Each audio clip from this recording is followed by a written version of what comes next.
Սարան և տխուր քամին։ Մի գեղեցիկ տաք ամառային օր հեռու լեռներում գտնվող գյուղում հանկարծ անսովոր լռություն տիրեց։ Ոչ մի տերև, ոչ մի խոտ չէր շարժվում։ Նույնիսկ լվացքը, որ կախված էր պարանի վրա, անշարժ էր, կարծես նկար լիներ։ Դա օրինակ է,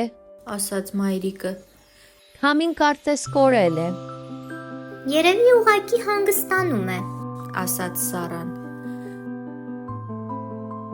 Բայց գիշերը նա չկարողացավ քնել։ Նրան թվում էր, թե անտառը պատուհանից դուրս շնչում է շատ դանդաղ, կարծես ինչ-որ մեկը իսկապես անհետացել էր։ Առավոտյան Սարան վերցրեց իր փոքրիկ ուսապարկը և քայլեց դեպի լեռներ։ Նա որոշեց գտնել քամուն և հարցնել, ինչու է նա հեռացել։ Երկար քայլելուց հետո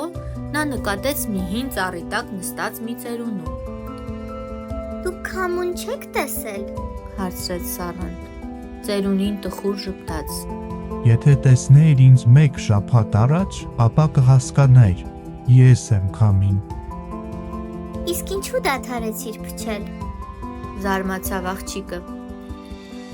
Որովհետև բոլորը բողոքում էին։ Հոգոց հանեց ծերունին։ Քամին շատ է խանգարում, գոռում էին մարդիկ։ Իմ ժապավեններն է պոկում, դժգոհում էին երեխաները։ Ծառերն է կոտրում, ասում էին կանայք։ Ու ես մտածեցի, եթե առանց ինձ լավ են, ապա գնամ։ Բայց առանց քեզ ամեն ինչ կարծես կանգ է առել, նույնիսկ ամպերը չեն լողում։ Միգուցե դա էլ լավ է։ Մրթմրթաց քամին։ Հիմա ամեն ինչ խաղաղ է։ Դա կյանք չէ, Մեղմ ասաց Սարան։ կյանքը միշտ մի փոքր շարժվում է։ Քամին ուշադիր նայեց աղջկան։ Դու չես վախենում, երբ ես ուժեղ եմ փչում, երբ ջուղերն եմ կոտրում։ Վախենում եմ, Անկեղծ ասաց Սարան։ բայց գիտեմ, որ հետո գալիս է թարմ օդ։ Դու չար չես, ուղղակի շատ ուժեղ ես։ Քամին ժպտաց։ Այդ պահին Սարայի մազերից մի փունջ թեթևակի շարժվեց։ Հետո ուռենու տերևը դողաց, հետո բարձրացավ առաջին մեղմ հովը։ Տեսա՞ր, Ասաց Սարան։ մարդկանց երբեմն պարզապես պետք է հիշեցնել, թե ինչու ես դու պետք։